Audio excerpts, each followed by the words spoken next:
pessoal, tudo bem? Bom, hoje eu vou explicar para vocês um pouquinho mais de como funciona a votação de uma lei ordinária ou complementar aqui no Brasil. Lembrando que esses requisitos que eu vou apresentar para vocês, eles são só aplicados a essas modalidades de lei ordinária ou complementar, tá bom?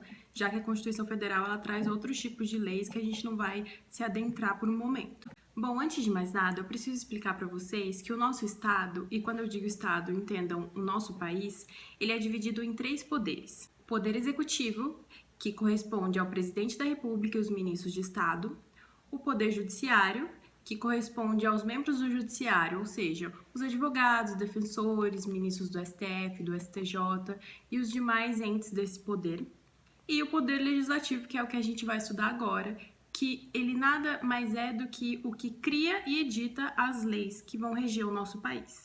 O Poder Legislativo, que é o que a gente está estudando hoje, ele é um federalismo bicameral. Por quê? Ele é composto por 2 casas, a Câmara dos Deputados e o Senado Federal. Juntos, eles compõem o Congresso Nacional. Quem pode propor uma lei ordinária ou complementar? A própria Constituição Federal, no seu artigo 61, dispõe o seguinte: a iniciativa das leis complementares e ordinárias cabe a qualquer membro ou comissão da Câmara dos Deputados, do Senado Federal ou do Congresso Nacional, ao Presidente da República, ao Supremo Tribunal Federal, aos Tribunais Superiores e ao Procurador-Geral da República e também aos cidadãos, na forma e nos casos previstos nessa Constituição. Então, qualquer um desses legitimados do rol do artigo 61 podem propor uma lei ordinária ou complementar. Vale ressaltar também que na hora da votação, as casas são divididas da seguinte forma. Em regra, a Câmara dos Deputados é a casa iniciadora e o Senado Federal é a casa revisora. O Senado Federal, ele só será a casa iniciadora quando algum dos membros do Senado Federal propor projeto de lei. Ou seja, vamos supor que um senador proponha um projeto de lei. Nesse caso, a casa iniciadora vai ser o Senado e a casa revisora será a Câmara dos Deputados. Ou seja, em regra, a Câmara dos Deputados vai ser sempre a casa iniciadora e o Senado Federal a casa revisora. Só será a casa iniciadora o Senado Federal quando algum dos membros do Senado, ou seja, algum dos senadores ou alguma comissão do Senado, propor aquele projeto de lei. Então, como funciona a votação?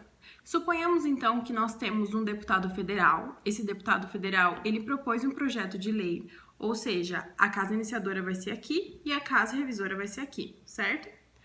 Antes de mais nada, esse projeto de lei vai ter que passar pelas comissões correspondente ao tema que esse projeto de lei trata. E também, obrigatoriamente, esse projeto de lei terá que passar pela CCJ. O que é a CCJ? A CCJ é a Comissão de Constituição e Justiça. Ela vai averiguar se esse projeto de lei ele está ou não em conformidade com a nossa Constituição Federal. Ok, então o projeto de lei passou pelas comissões, agora a gente vai para a votação na casa iniciadora do nosso exemplo, que é a Câmara dos Deputados. Para que haja votação desse projeto de lei, nós precisamos cumprir o quórum. O que é o famoso quórum que tanto se ouve falar? É a quantidade de membros que eu preciso que esteja presente naquela sessão para que eu possa abrir a votação. No caso da lei ordinária ou lei complementar, o quórum de aprovação é de maioria simples, ou seja, metade dos presentes mais um. Vamos supor que no nosso exemplo a gente tem uma sessão com 20 deputados federais. A metade mais um, ou seja, a maioria simples, seriam 11 deputados federais. Com essa quantidade eu poderia abrir a votação do projeto de lei.